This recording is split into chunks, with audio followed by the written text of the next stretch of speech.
영화 남자들의 야마토는 태평양 전쟁 당시 거함 고포주의의 끝판을 보여주었던 야마토 전함의 최후를 담은 영화입니다.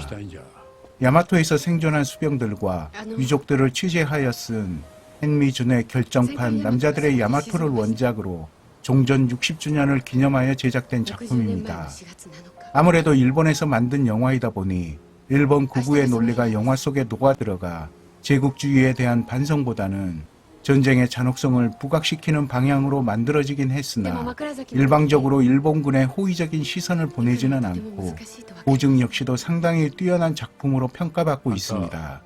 또한 영화는 현재와 과거 시점을 넘나드는 방식으로 만들어졌는데 현재 시점에 해당하는 장면들은 과거에 대한 구현 설명이거나 일본 우익의 논리와 관점을 손발이 오그라질 정도로 심하게 반영하고 있어서 굳이 이 장면들을 보지 않더라도 영화를 감상하는 데 전혀 지장이 없기 때문에 이 부분들은 완전히 드러내고 과거의 장면들만 볼 수 있도록 했고 영화를 이해하기 쉽게 중간중간 설명을 곁들이는 방식으로 편집했습니다.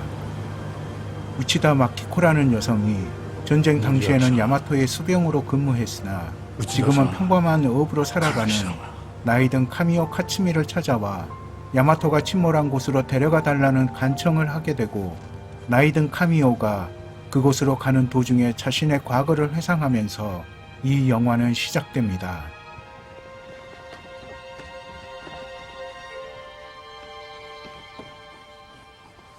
母ちゃんただいま。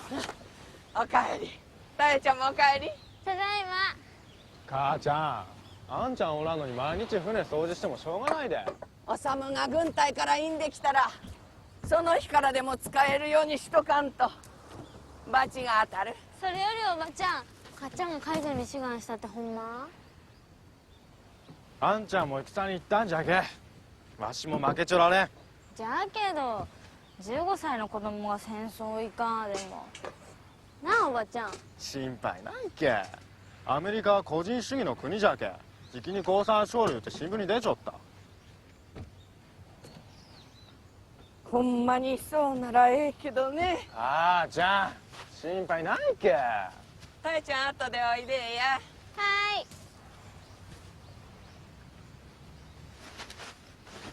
海軍4等水兵神尾克美、大竹海兵団に入団いたします。あんまり強そうじゃないね。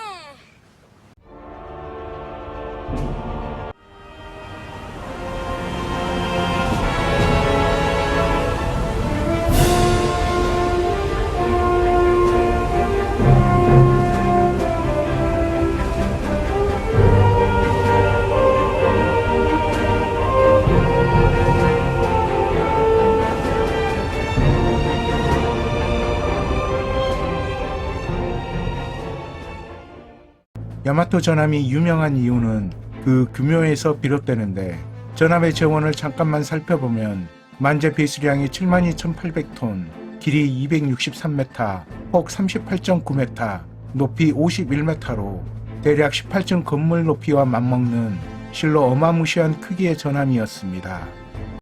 애초에는 총 8척을 건조하기로 계획했으나 예산 문제로 우리가 알고 있는 1번함 야마토를 비롯해 2번함 무사시, 3번함 시나노 등으로 총 3척만 건조되었고 이 중에 시나노는 건조 중에 항공모함으로 전용되었습니다. 이 배 한 척을 건조하는 데 든 비용이 당시 돈으로 약 1억 5천만 원이었는데 이를 지금의 하나로 환산하면 약 10조 원에 해당하는 금액으로 가히 천문학적인 비용이 들었다고 할 수 있죠.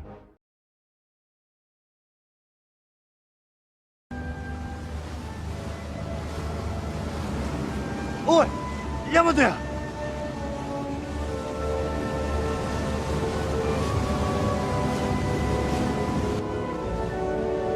あれが世界一の戦艦や。 일본이 진주만을 공습한 이후 1942년 미드웨이 해전에서 대패함으로써 이미 이때부터 해군의 전세는 역전된 상태였습니다.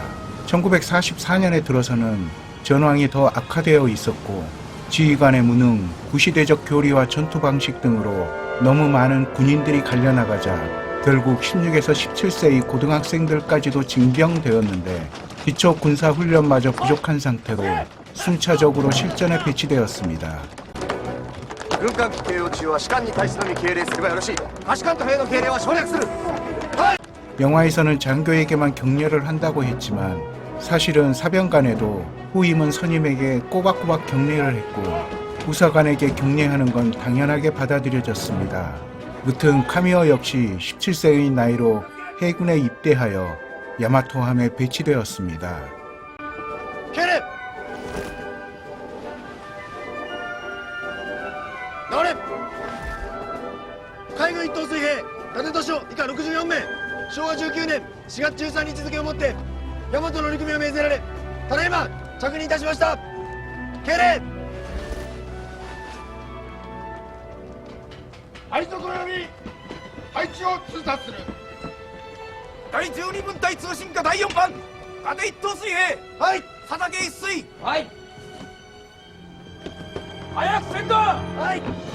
第7分隊奇獣第4番神尾一等水兵。はい。水谷一水。はい。北村一水。はい。第5分隊広角砲第2班西一等水兵。はい。赤一水。はい。瀬一水。はい。女性。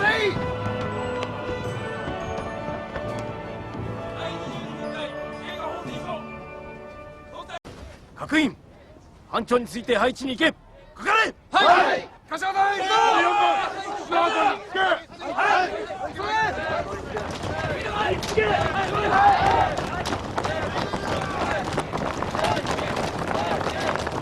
어린 나이에 해군에 입대한 소년병들은 자신들의 주특기를 부여받고 단장들의 인솔에 따라 각자가 근무해야 할 곳으로 이동합니다.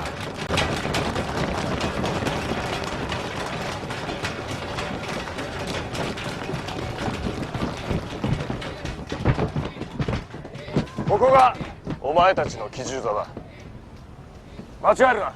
はい。 카미오가 배치받은 곳은 25mm 3연장 고각기총이었는데 총 52대가 탑재되어 있는 야마토함의 주력 대공 무기였죠. 下を見るな。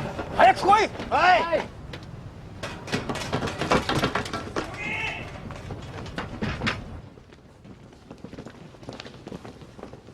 新入りの小島一恵と塚口一恵です。小島一恵です。塚口一恵です。 야마토함의 식사 수준은 정군을 통틀어 가장 좋았다고 합니다. 隊員9名願います。よし。隊員11名願います。よし。隊員15名願います。よし。森脇班長、新入りです。時田一種です。小沢一種です。飯食べたことあるか。学校での授業経験のみです。はい。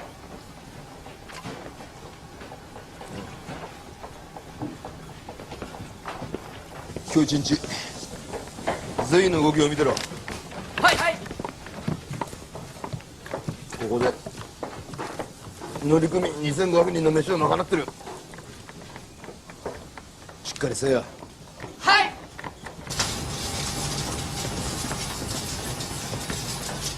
出していいや。ここは川崎。船が沈めば溺れ死にと相場が決まっているがヤマトは沈まん。分かったか。はい。 이 영화의 시작점이 되는 1944년 초에 이르러서는 육군 같은 경우 먹질 못해 아사하는 병사들이 숱하게 쏟아져 나왔지만 야마토 승조원들에게는 그 와중에도 먹을 것으로 사과나 바나나 같은 부식까지 챙겨줬다고 하니 제국 내에서 최고의 대우를 받았다 해도 과언은 아닐 겁니다. 부산 장면에서 사과 깎는 모습과 고기 다지는 모습은 이를 상징적으로 보여준 것입니다.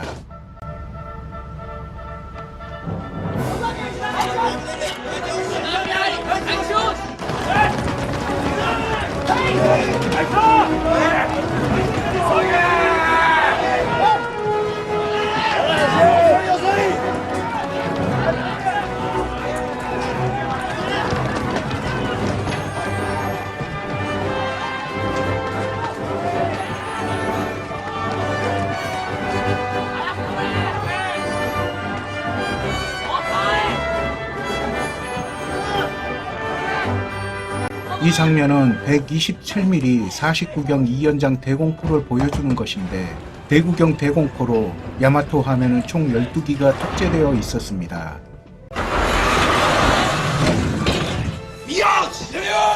発射準備よし発射準備よし何をやっておる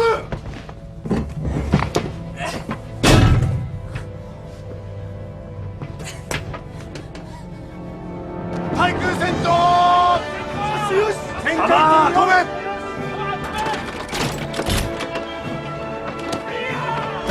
行きよし左よし対空戦闘用意よし4番機銃配置よし機銃軍配置よし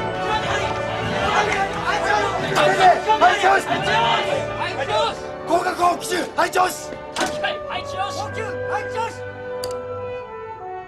総員配置終わりました。時間9分45秒。遅い。あと5分短縮するまで訓練を繰り返す。西しっかりしろすまん弾を落とすとはどんな精神してるんだ一つの船で生死を共にする海軍だ一人の失敗は全員の死につながる貴様の山で全員が戦死することになるんだ貸せこし出せはいこし出せはい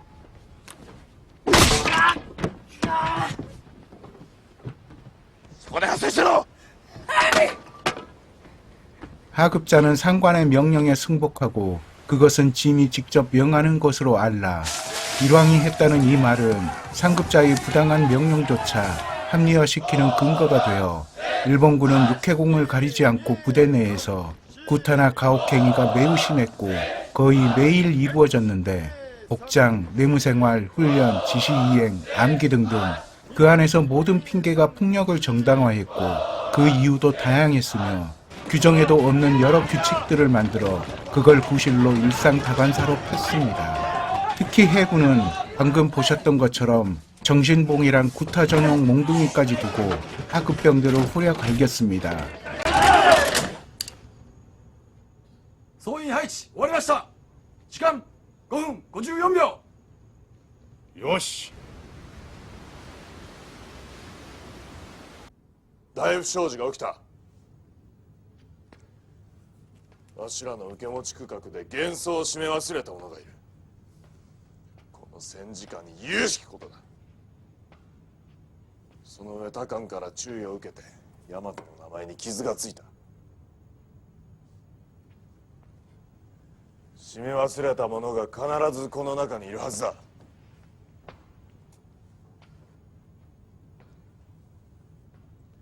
身に覚えのある者は今すぐ教えろ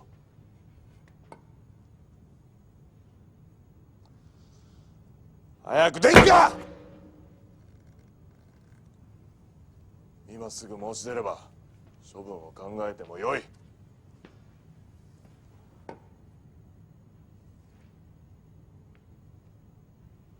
よーし分かった連帯責任として班員総員今晩から主保物品の支給を禁止するタバコもだ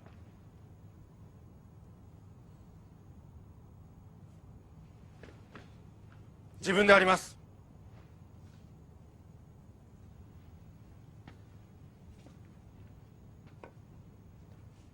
貴様かはい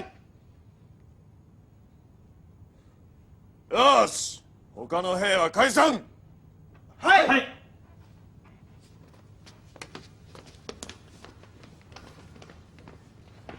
足を開け手を上げろ歯を食いしばれ 폭력의 주체는 선임 사병뿐만 아니라 부사관, 장교 가리질 않았는데 폭행을 당한 병사가 이에 대한 불만을 제기하는 것은 곧 일왕에 대한 도전으로 받아들여져 그랬다간 더 큰 처벌을 받을 수 있었습니다. 立ってくれ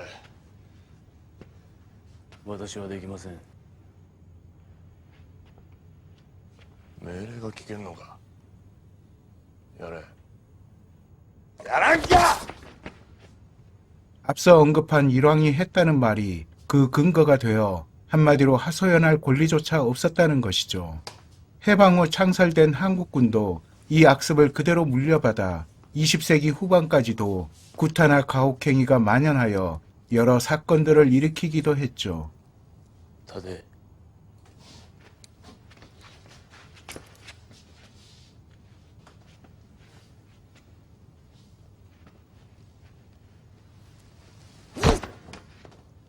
なんだその殴り方だ。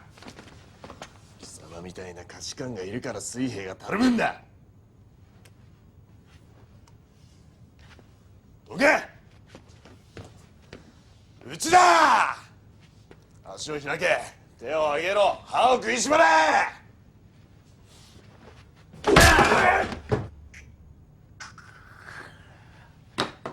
午後もよこせ。はい。海軍精神叩き込んでやる。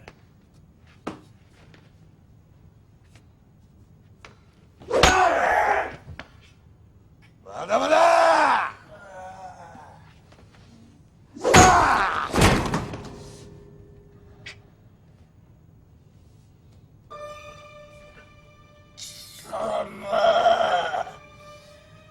今どこを殴ったんだ。骨に当たったぞ。骨が折れたら兵隊として戦えなくなるんじゃ。兵隊殴って戦争に勝てるんじゃ。 어느 일본군 병사는 일기에 다음과 같이 기록하기도 했습니다. 내가 싸우기 위해 군대에 온 건지 두들겨 맞기 위해 온 건지 나도 모르겠다. 일본군 내에서 폭력이 멈추는 때는 전투할 때뿐이라는 말이 있을 정도였죠. 神よ、上官を殴ったんやってな。内田にそう無事に休まへんぞ。どんな罪になるんだ。悪くすれば上官犯行罪で軍法会議や。そんな。神よ、軍隊じゃ上官が絶対なんじゃ。神よ、本当にお前が締め忘れたんか。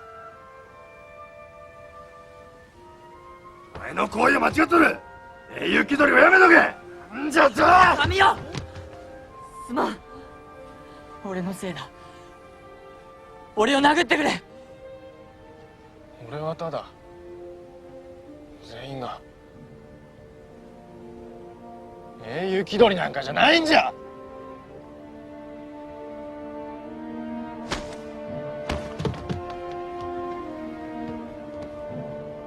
自分の責任は自分で取るか。全員で頼まんなんや。 저 친구도 아마 내일은 두들겨 맞을 겁니다. 俺森脇班長に話してみるわ。バカ野郎。新兵が人の心配するなんだ強いねや。放水所の仕事をなんと心得てる。さっさと持ち場に戻れ。はい。森脇に一層。奇獣の神を一水であります。奇獣の仕入りが何の用だ。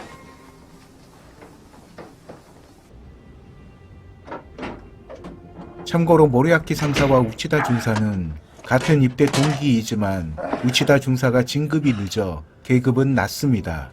よ森脇か。何の用や。飯だ。お前ってやつは本当面倒かける男やな。お前に面倒見てくれなんて頼んでない。アホ。お前んとこの若いのが神男とか言っとったら涙を流してお前を助けてくれって言っとった。神尾が。町村班長と話したらお前に殴られたことは水に流すからお前の骨殴ったことも水にしてくれって言っとった。俺のことはどうでもええ。今後兵員を殴らへんって約束してくれたら水に流すって伝えてくれ。そんなかっこ言うて。戦闘になったら誰がやられるかわからん。誰がやられようと残った者が直ちに交代する。紙を。はい。このハンドルで機銃の行角を決める。照準が決まったらそのペダルを踏め。引き金だ。はい。よし。行角45度。狙え。はい。バカモン。回し方が逆だ。はい。水谷。はい。このハンドルで機銃の方向を決める。右30度方向。狙え。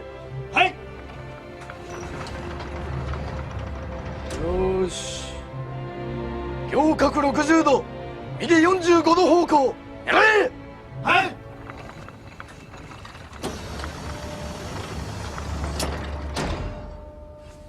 敵機は1秒間に160メートルの速さで突っ込んでくる。